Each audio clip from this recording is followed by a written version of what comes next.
Hello, I'm Denise LaFrance. Coming up on this edition of City Beat. China had been paying for millions of tons of recyclable materials from several countries, but now has dramatically changed what it accepts. It has an effect on how we should recycle. We'll explain. There is a spaceship outside of City Hall. You may have noticed it when you headed downtown. We'll tell you why it's here and for how long. The spaceship showed up just in time for the first ever Las Cruces Space Festival, a look at the event that had aliens and astronauts parading downtown and learning all around. The city works with several agencies to help reduce homelessness and hunger. We'll tell you what these agencies can do and why they are so important in our community in our Ask the segment. Welcome to City Beat for the month of May. For decades, we've been taught to take care of our planet, and recycling is one of the major ways to do this. The U.S. has for years sold trash to China, who recycled it, but now China's policies have changed, and that means stricter recycling rules for Las Cruces. CLC TV's Jennifer Martinez explains. Equipment operators at the South Central Solid Waste Authority Recycling Center in Las Cruces condense 7,000 tons of recyclables each year and transfer it to El Paso for further processing. For decades, millions of tons of U.S. recyclables were shipped to global importer China for use in manufacturing. But with plenty of trash of its own, the country no longer needs ours. In the summer of 2017, China gave a formal notice to the World Trade Organization that they were going to be setting stronger restrictions on the imports to China, and that specifically impacted recycling. China now only accepts easier to recycle items, ones that have higher value, like corrugated cardboard, non-coated office paper, many metals, and some plastics like water or detergent bottles, those with the number 1 or 2 on the bottom of the bottles.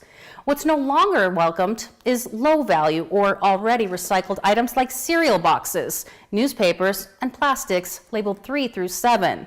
That includes grocery bags, bottle caps, and styrofoam, forcing recycling companies to reluctantly ask their customers to just throw those items in the trash.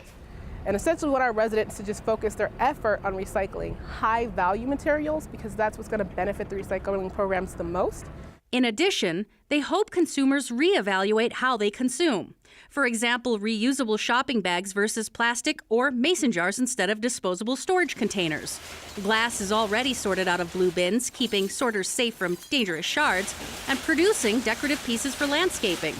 So could costs go up? That depends on our region's larger sorting operation.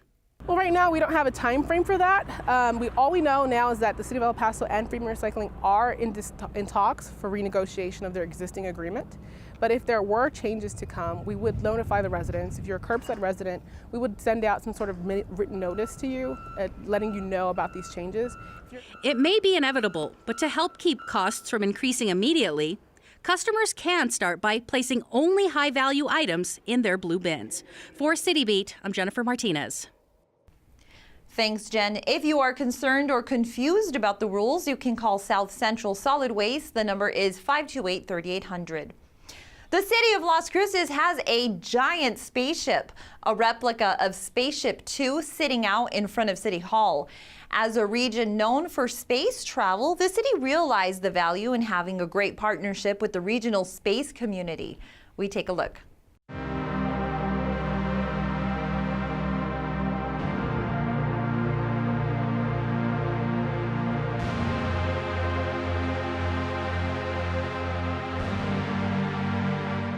Well, we're so fortunate to have Spaceship 2 here in the city of Las Cruces. We are the envy of Santa Fe, of Albuquerque, and of the entire state of New Mexico.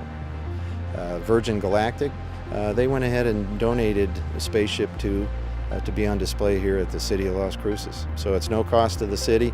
We did have to pay for the transportation and the installation of the replica, but it's a free display, and we're looking to have it on display for about 4 to 6 months. If you want to see the nearest thing to a spaceship without it being a real one, come down and see the full-size replica of Spaceship 2. It just flew on its first powered flight the other day, so this is a great time to come and see it. Well, we're really happy with the location. It's free and accessible to the entire community. It's in an area where there's a lot of traffic, a lot of people coming and going, and it's right next to the downtown. And there's still plenty of space for parking here at Brannigan Library and at City Hall. So we're able to make space for folks that want to come down conveniently to City Hall and also enjoy a view of Spaceship 2. The public is invited to visit the Spaceship at City Hall. Visitors are asked to enter through the parking lot through the Brannigan Library side. And speaking of space, the city took part in the first ever Las Cruces Space Festival, a week full of learning and fun.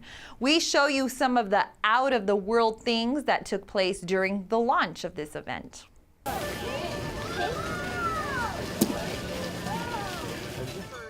Oh, I think it's wonderful. I think it's a really great thing to have stuff during the day so kids can come too and they can see stuff that's, you know, scientific and something that's really kind of a neat thing that you do see a lot in movies, but it's, you know, she's watched E.T. and Star Wars and that kind of stuff, so she's in an outer space, and it's just a pretty cool thing to have it here in Las Cruces. So yeah, I think this kind of thing is a great thing for kids at any age, really. Did you get a chance to? This is the third day, and so we've had 2 days of activity. A lot of the activities have been very popular. So the Challenger Center missions, where they do this immersive simulation of flying from one of the moons of Mars to Mars, has been fully subscribed, and those have been sponsored so that they're free to members of the general public for the first time.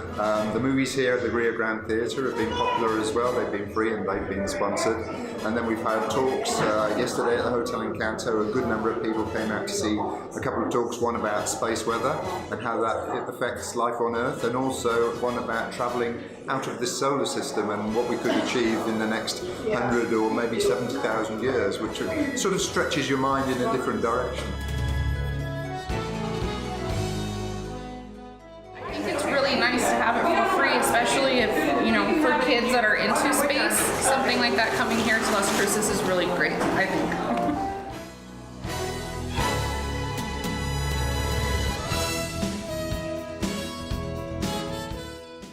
I think people are embracing the festival. Yeah, I mean, people are saying next year, we could do this next year, you know, both on the organising side and on the side of the people who've been coming to the event. So, yeah, that was the plan. It wouldn't be a one-off. The plan was that it would be an annual thing, that it would stimulate interest in, you know, in space activity in this region, that it would stimulate interest in entrepreneurialism as well, and economic development in this area.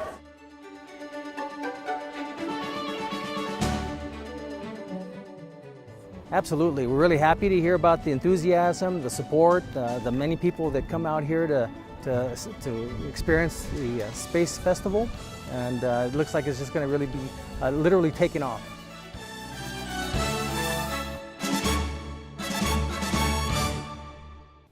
There were scientists in Las Cruces all week to teach students about astronauts, the history of space travel in New Mexico, and other hands-on learning opportunities like a mission through the Challenger Center.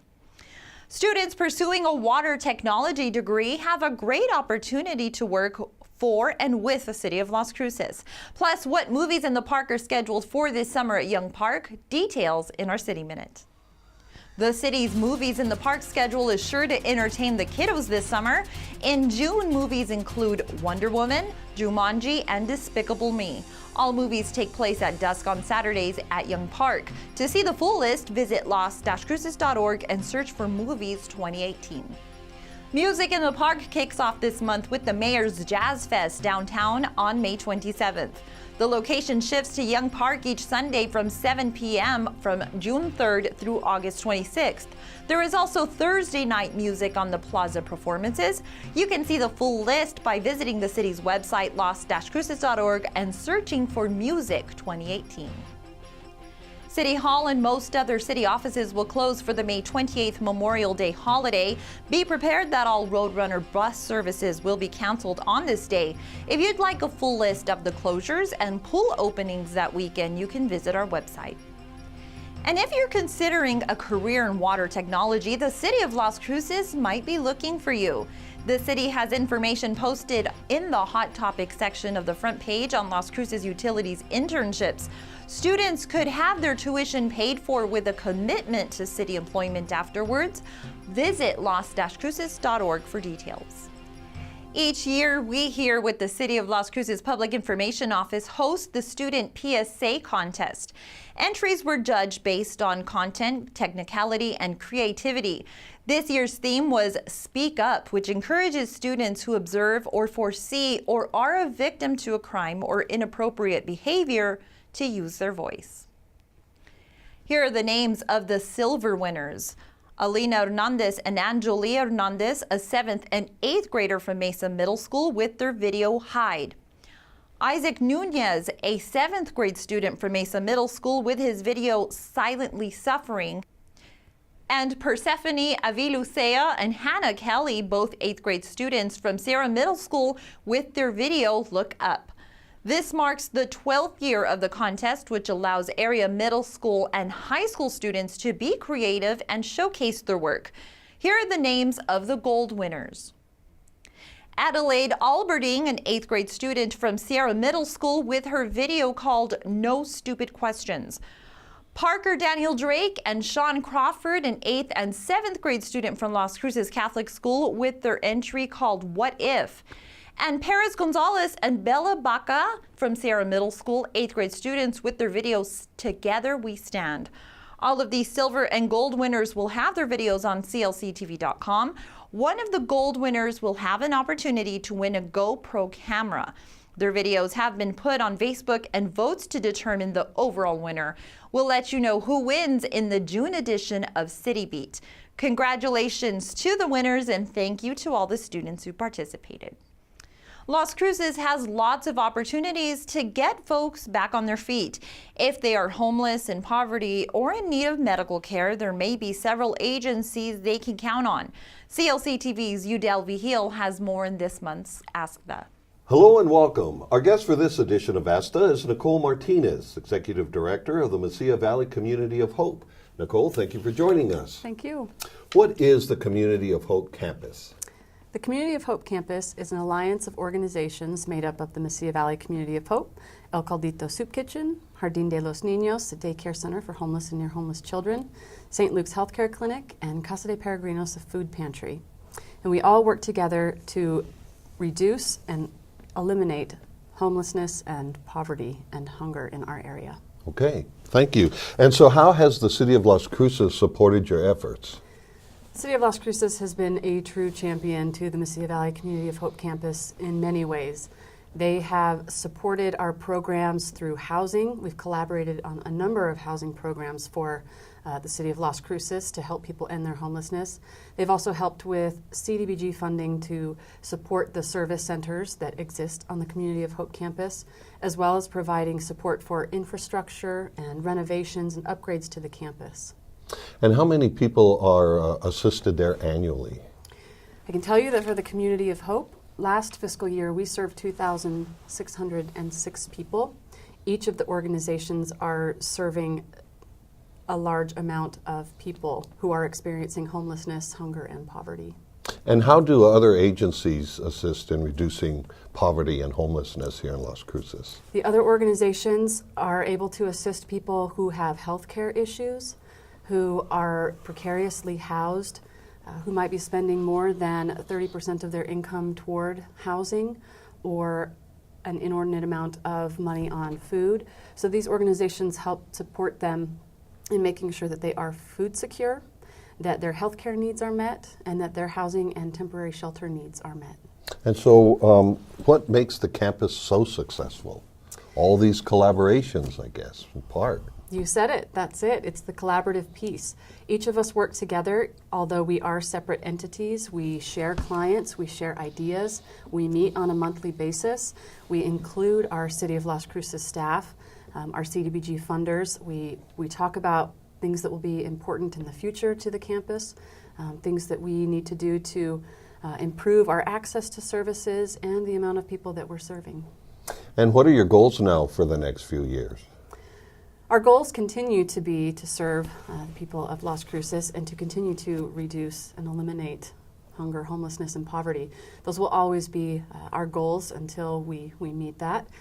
In the meantime, we want to make sure that our campus is safe, that we are adhering to the regulations from the funds that we receive, that we are staying in constant communication with our City of Las Cruces partners, and that we are achieving success in housing people, in making sure that they have the food that they need, and that they're getting their health care needs met. Well, it sounds like you're making a huge difference in Las Cruces, and you're really helping these folks out. So congratulations on all those efforts. Well, thank you. We appreciate it. Nicole Martinez, Executive Director of the Mesilla Valley Community of Hope, thank you for joining us on ASTA. Thank you. Thanks, Udell. The Community of Hope is located at 999 West Amador Avenue. You can call 523-2219 if you'd like more information. That's all for this episode of the May City Beat. Please tune in for City Council meetings right here Mondays at 1 p.m. You can also find all archived meetings and programs on clctv.com. Plus, we have so much more on our Facebook and Twitter, and more recently, our Instagram accounts. Thanks for joining us. I'm Denise LaFrance.